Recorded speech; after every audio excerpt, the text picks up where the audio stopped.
afternoon, and evening, ladies and gentlemen. My name is Zach Nolan. Cardinal is behind the camera. Yep. So, game 26. The Jets will lose 4-3 in overtime to the Toronto Maple Leafs. So, the Jets put out a semi-okay performance and got a semi-okay result. Not a semi. Semi. That's like true Canadian, just putting A's in where they don't belong. Anyway, so first off, if you're new to this channel, go ahead and hit that subscribe button, because honestly, I'm being maybe overly optimistic, but like, why not? Like, people subscribe to everything nowadays. You might as well just throw it here. You don't even need to remember it. Leave a like on the video too as well, because that's just nice. That's just really nice. Also, be sure to comment on this game, which is something I probably should have said at the end, and I probably will say at the end. Anyway, well, this game is interesting, okay, and we'll get into it. So first off, Logan Stanley is in the lineup. That's nice. That's nice. Unfortunately, it is because another person is injured. That's not so nice. That's not so nice. But that's okay. That's okay. That's all right. But honestly, I was happy to see Stanley here, and he did pretty well, actually, all things considered. I thought that Maurice would pick Niku because apparently, because Stanley they just don't let him play. Like, we've been begging him to put Stanley in for like a month and a half now, and they finally did it. And we're like, okay, good. Anyway, yeah, no, he did okay. And considering it was against, Toronto, which is a deep pool to swim in, I might add, he did all right.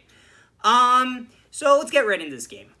First period is pretty different than the other two, though, I will say. Well, the other three if you're counting the overtime, which I don't really. It's just kind of an add-on, if we're being honest here. It's not a real period. And the dynamic of overtime yes, it's so different. Anyway, first period was actually okay. Now, I understand people might think, well, there was a lot of time in our own zone, but that's okay because you're playing against a team that lives in the offensive zone of its opponents. That's just how the Leafs play. And the Leafs have enough star power through all four of their lines to be able to impose that type of a gameplay on other teams. It's not about necessarily changing their game, which is a tough task to do. Sometimes it's just about being able to play yours in response to what they're giving you. And that's what they were giving us. First period was okay.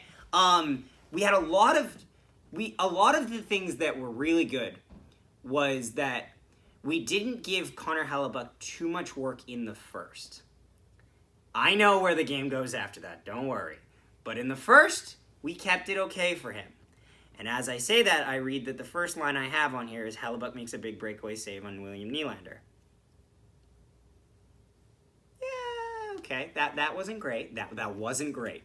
But anyway, for the most part, we made it a chore to go into what I like to say, pretty much a chore to get into the house, which is the front of the net all the way to the circles. That's the house.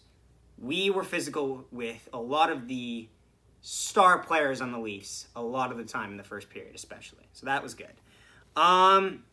So Hellebuyck makes a save on Nylander. Fun fact, Hellebuyck actually has a beach house. I didn't know this, actually. I just learned about this about 40 minutes ago.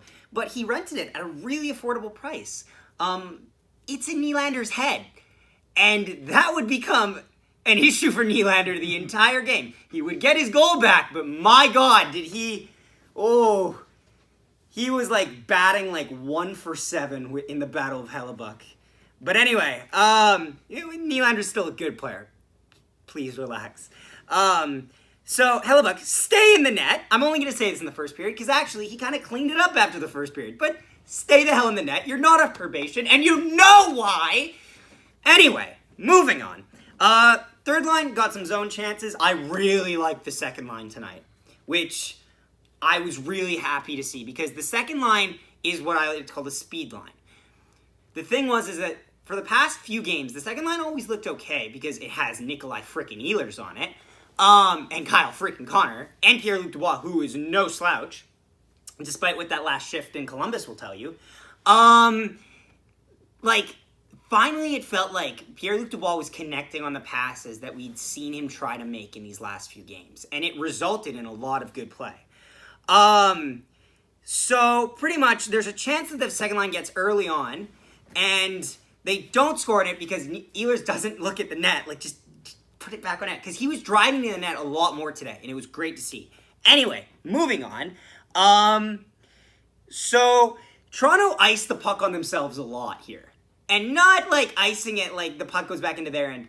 I mean like icing it when the puck is in our end and they went to pass back to their defenseman, missed it, so it acted like an icing on a penalty kill. It was weird, but I was like, yeah, no, that is not good to see. Anyway, Ehlers on almost a 3-on-1 rush would get a nice feed from Pierre-Luc Dubois and snipe it on Frederik Andersen. Post-in reaction. Here. Go. Numbers. Yeah! Snipe! Absolute snipe! Woo!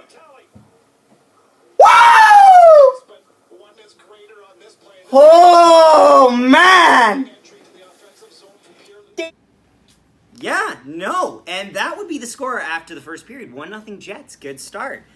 Second period, however. I don't know if there was much that happened before Marner scored, but I don't have anything written. So, and let's be honest, the second period was not the period we remembered the most.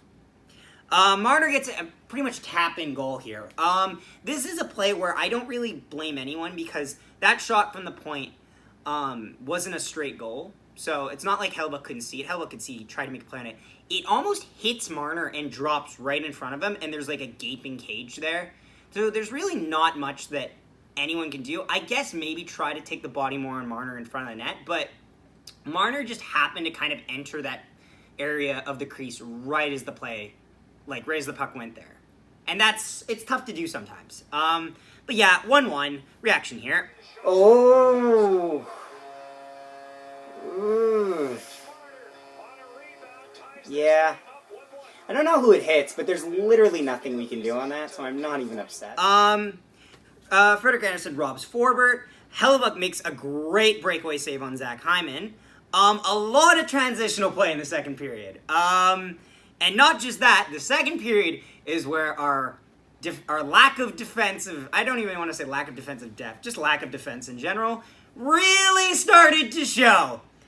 I think I have 7 lines here of just saves that Hellebuyck makes. So I'm not going to go through all of them, but some ones that are very important is the time that Nylander almost bats the puck over the net as he's battling with Hellebuyck's glove, like a weird ball of string and a cat to try to stop that puck from going in the net.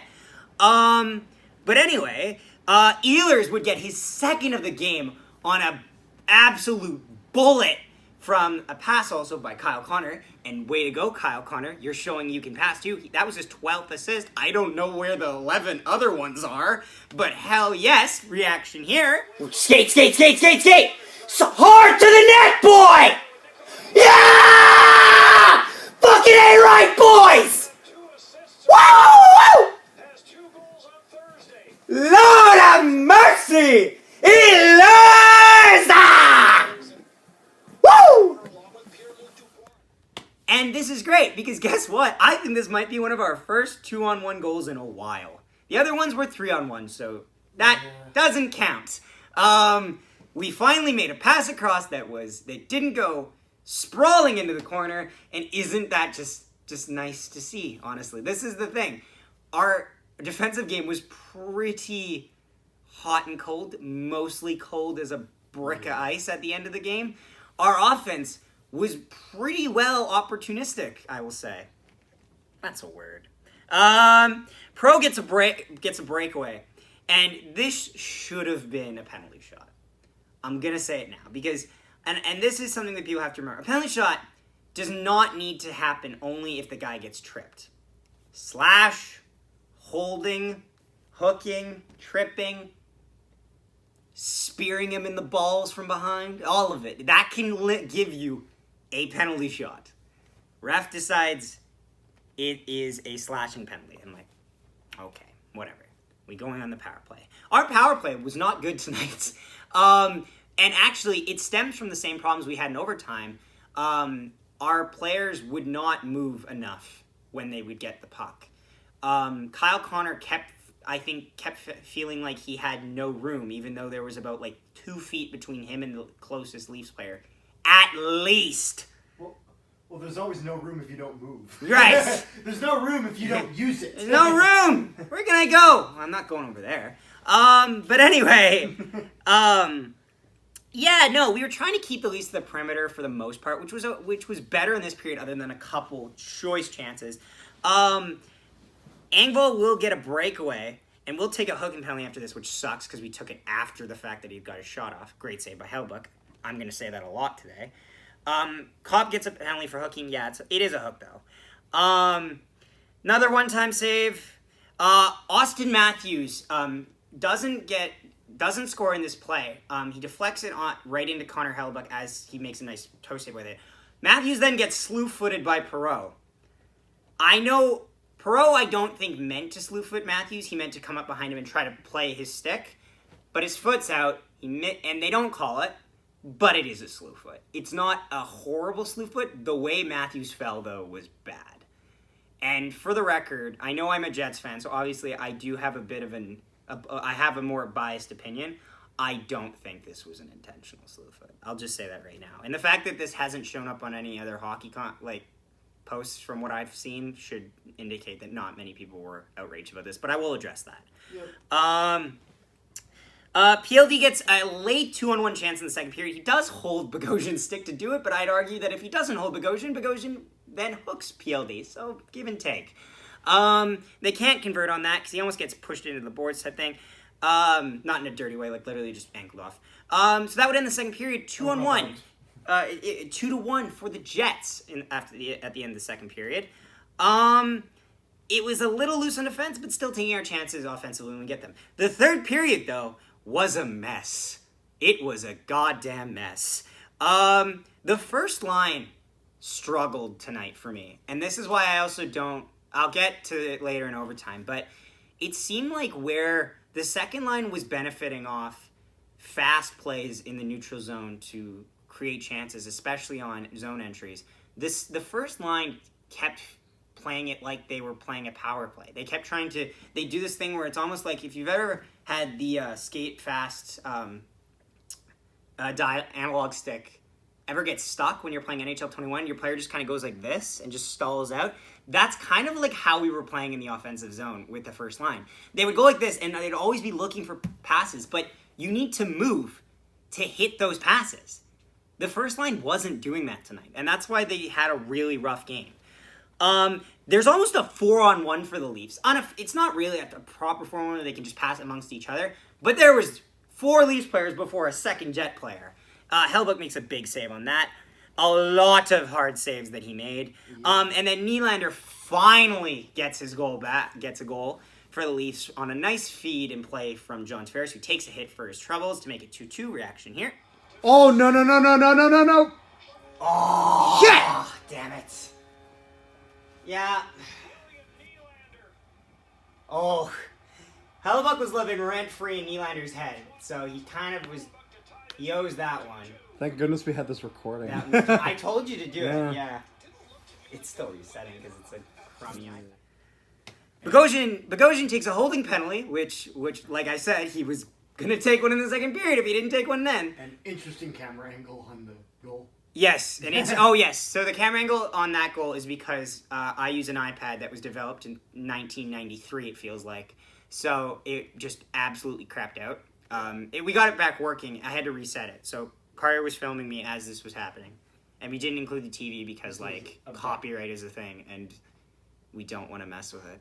Yeah. We've already been almost copywritten by Disney once. We don't want to mess with it. We did. Get we recorded a reaction to an entire episode of The Mandalorian, which you should check out, by the way. Those videos are nice. We had to get rid of everything. They would have taken 98% of our video because it had the audio playing too loud. Anyway, moving on. So, decent first half of this power play. A horrendous second half of this power play. And, again, the power play wasn't good tonight. It just wasn't. And that's not because we didn't score on it. It's because I never the entire time we were on the power play felt like we were ever going to. There was no energy on that power play, and it just felt like we weren't moving them out of the box that they'd set up. So, where am I here? Great save on Nylander again. There's a lot of that. Then, Ilya Mikheyev, whose name I will have to Google to make sure I spell it right on the comments. The living meme himself scores to make it 3-2 Leafs. Reaction here. Careful, careful. In front, guys in front. 3 are below the goal line. How many are in front of it? Oh, my boy. Oh, my lord, boys. My lord. Oh, no, no, that's why. Oh, no, not him. Oh, God, the meme. Oh, that's going to be everywhere. That is going to be all over the place. Yeah, and it's unfortunate because Dylan DeMello is, like, this play is literally like the Jets' third goal last night. It all included with Dylan DeMello doing his best Justin Hall impression and just staring at a goddamn post for no reason while Mikheyev says, I like soup. Can I score from here? As a defenseman in front of the net, you gotta be checking with your guy in front as well as you gotta pay attention to the It's play. puck watching. But yeah, it's puck watching. It's bad. And I'm not gonna lie. I did not think we were tying this game. Because the whole game was just the Connor Hellebuyck show, almost start to finish. And the reason we get a point out of this is because of Connor Hellebuyck. It didn't feel like we were generating any organic chances in the zone, to warrant us getting a game-tying goal. Sure enough, though, we pull the empty net, and the first play in, oh, no, that's after the goal. Oh, is it actually? Yes, 100%. Anyway, we pull the goal, and sure enough, Paul Stastny from high slot, will tip in the game-tying goal on a Ehlers shot, and Pionk also got an assist on that, to make it 3-3. A goal in their net. Oh, we have an empty net. Oh, fuck. Okay. Yeah! Oh, my God! Oh, my God! Oh, my God! Yeah! Did that go in? Oh! Holy base! Let's fucking go! And just like that, we're going to overtime. Oh, Joe! Better skate hard. Oh, fucking hell. What a save! Holy Jesus! Woo-hoo. Holy crap, what a save. Hellebuyck shows off his best Minecraft skills and shows just some more leather for the game. With a nice save on Joe Thornton. Screw you, I'm trying to work that in. Don't give me that look. Not every joke is a home run. Some of them are a first and an error. Shut up. That's a foul ball. It's not an out. Late pressure by the Jets, who decided to have their best shift of the game for the last 20 seconds of the game. Weird. Could have used that when you were trying to hold on to a lead desperately, like Mufasa holding off to the cliff. Anyway, so we go to the overtime. Overtime lineup is Paul Stastny, Mark Scheifele, Blake Wheeler. Did Paul Maurice watch this game? No. I'm sorry, but no. Yes, I get it. That's your go-to players in overtime. Is those 3 players. Stastny is only out there to win the draw, which he did, by the way, so kudos. That's the only player I'm okay being out there at that time. Is Stastny for the first 10. Yeah, the second he wins the draw, get the fuck off. After that, gone. Bye-bye. He's the literal definition of a bellhop. He gets you in, then he goes, go away. But, after all I've said here, and after all the game has shown us, Wheeler and Scheifele had no business being out there on the overtime period. You should have started, if you're going to start Stastny, fine. Let's say he wins the draw, he goes off the ice. Who should your players be out there? It should be Nikolai Ehlers, Kyle Connor, Pierre-Luc Dubois. Yes, I understand that that's 3 offensive players. In my defense, this is one of those teams that I felt like if you don't score on them right away in overtime, they're going to score on you eventually. Because the Leafs have equal skill in overtime as the Jets. And I understand that people might think that the Jets are not skilled in overtime. We are. So are the Leafs. We are both equally very skilled. We're 5-1 in overtime. I was about to say, this is our first overtime Yes, loss. there's a reason for that. Here's what happens, though. We keep those players out, and then I think Stastny slashes the hell out of, I think it's Morgan Riley's stick. Refs don't call it. I understand. Now, this was a... snap the stick in half? Yes, that's why. Because it was a 3-on-2 afterwards. We do absolutely nothing with the 3-on-2 because we have the players out there. Because literally, this is like, and also it should have been a penalty. Like, let's get this out of the way. Should have been a slash penalty. But and either way, like one way you call it, we probably didn't deserve to win this game. But that slashing penalty not being called, that sealed the letter and just sent it out. Like that was if there was any doubt. So.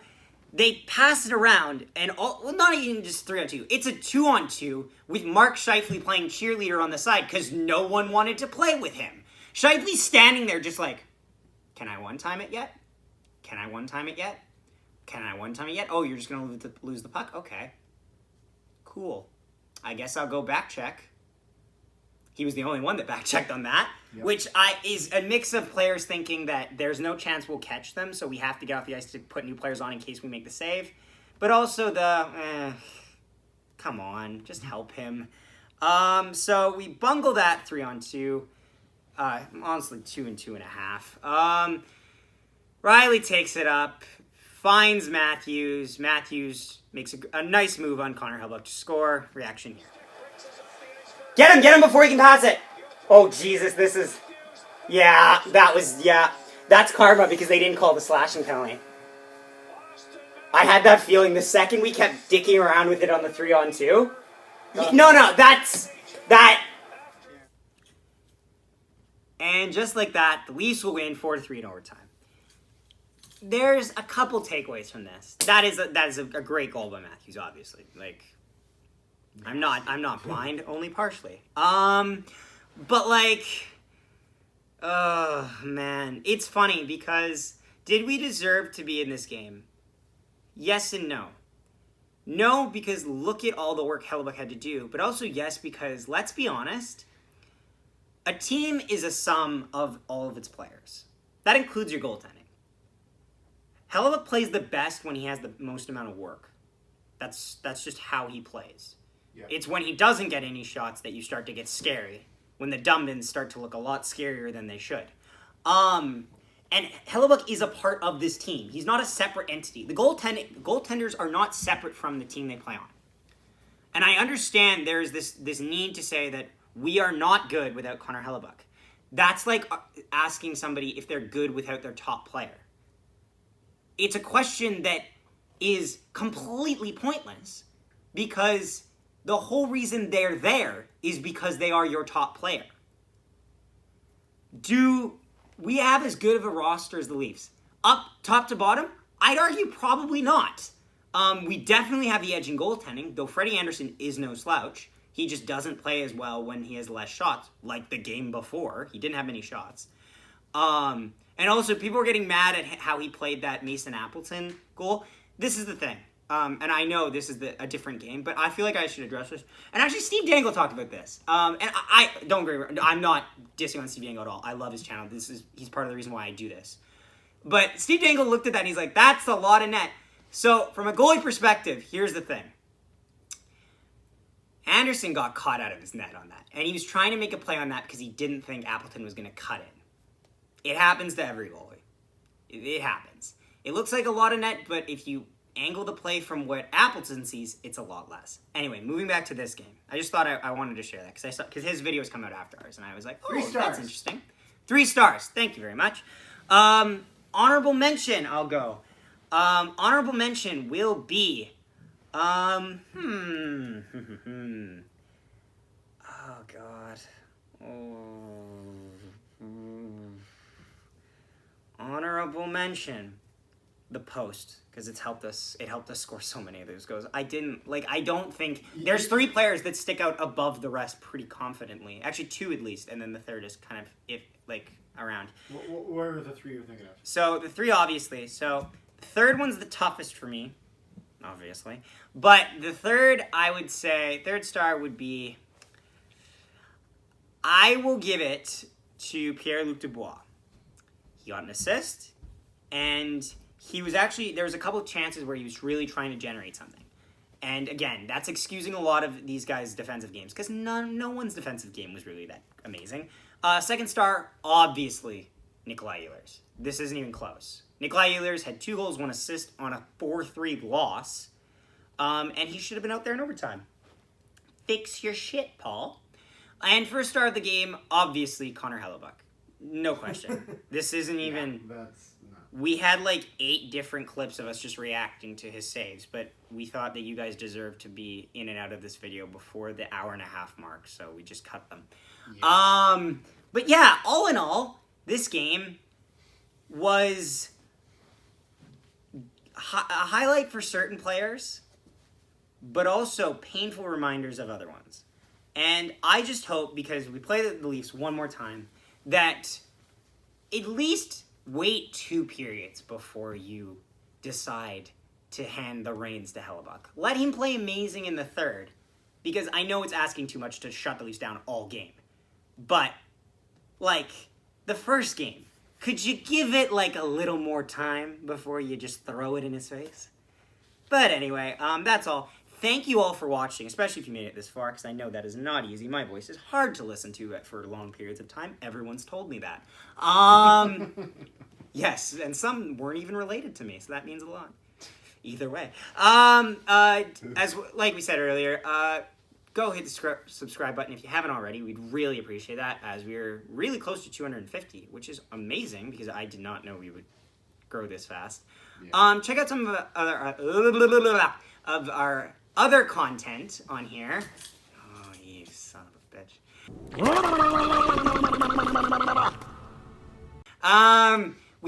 We cover controversial goal or no goal plays. I'm doing one tomorrow, I believe, on a series that goes all the way back to 1993. So do check those out. And leave a like if you enjoyed this video, because that means a lot. And comment down below your thoughts on the game, obviously. Follow us on Instagram at WellllllH, and thank you for watching. I'll see you next time.